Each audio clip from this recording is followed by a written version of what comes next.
Greetings, fellow Unity users. This is Phoenix Talon back to you with another great video about the Easy Mover tutorial series.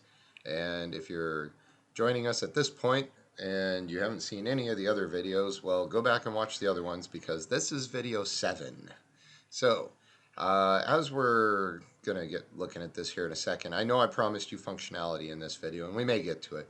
But I'm looking right here, and it's not looking good, and there's some more things that we need to do to this window first. For one, yeah, it does say Easy Mover right here on the tab, but I don't want the very first thing that somebody says to be here is to show info, because, you know, that's not real good. And then also the selected object, select the game object, is far too low, and we're going to need all the space we can get in this window. Now, I mean, if we didn't have a lot to throw in here, then certainly, you know, we could play the space, but we don't have a lot of room, so we need to make do with what we have. So anyway, what we're going to do is we're going to start right here, and we're going to put some kind of another label here.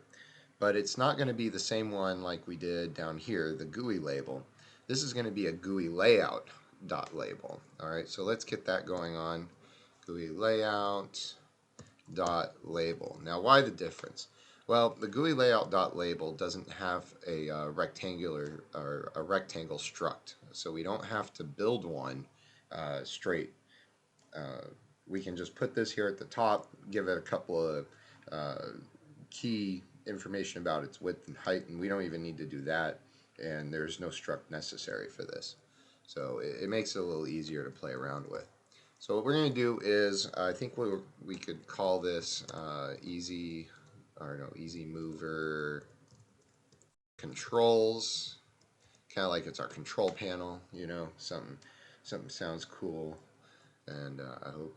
Anyway, we'll put a little comma there, and this is where we build the dimensions. So it'd be, again, the GUI layout, and now we're going to say dot width, capital width, because now we're about to tell it what the width is. And our width is going to be the same thing as this width right here. So we'll just copy and paste that right in. And, you know, I know what some people say, oh, don't copy and paste. You're not going to learn unless you copy and paste. You know what? I don't care. Copy and paste and save time. So there you go. When I'm doing stuff in, you know, for real, I ain't talking. I ain't making videos like this. I'm just copying and pasting, and I'm typing away. So you know what? Whatever.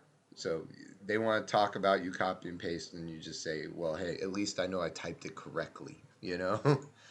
All right, so anyway, we're just going to save that, check, and there it is.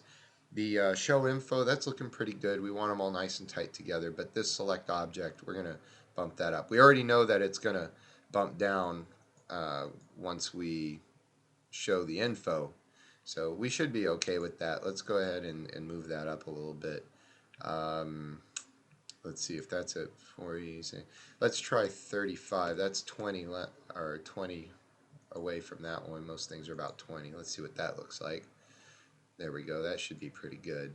Well, that puts the box right there through it. We can play with that one a little later. It might be that the box is sitting a little low. Let's raise the box up a little bit. Let's see what that looks like. It should move. Ah, there we go. That looks a lot better. Actually, that looks, and it sizes and scales perfectly. Great. All right, great. Let's go ahead and go with that. Now, the next thing that we're going to do is that functionality I was telling you about, now that this is all cleaned up. Now, the functionality that we want to do first is going to be the nullifier keys. Okay, what that means is we want to be able to null the position and the rotation and the scale of the transform that we have selected, the active transform. So we need to be under here, under the active transform, because otherwise we're not going to have anything to nullify. And we're going to want to make a label to tell our user what this does, what it is. So we go under here, and we go ahead and we're going to start with a GUI label, just like we did before. All right, so GUI dot label. All right. And we all know that the GUI label takes a rectangular structure. So we should all be getting pretty good at this by now. And this one is going to go about 20 under that. So we'll check the distance with 55, see how that works. If it ends up not working, then we can always come back and get it again. Now, we have one extra thing to add in, okay? Because the info adjustment, we're going to be adding this in every time now. And actually, if we're really going to do this, what you do is eventually all these are going to get added up and totaled up, and you would add that in to one big variable, and you would add that in at one time. But I'm pretty lazy right now. Maybe we'll do that, maybe not. There's a difference between right way and, yeah. Anyway, so we'll call that width about 50, and normal height is going to be our height. And there it is. We should probably already type that, but again, copy and paste, copy and paste. All right, and what are we gonna call this? Well, it nulls things, so let's call it nullify.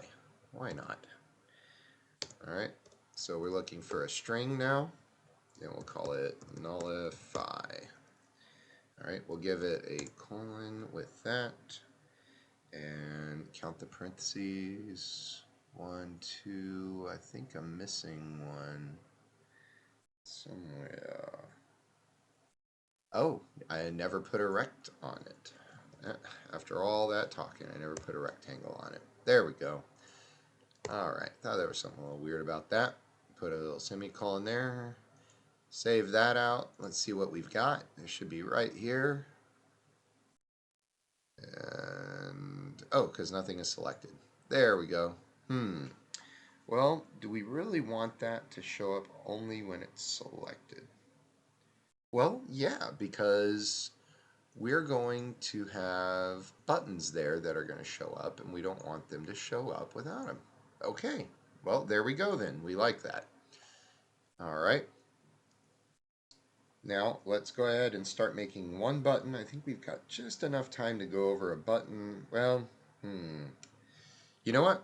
We'll do the buttons in the very next video. We'll make this a short one, and we'll get into the functions right here on the next video. So stay tuned.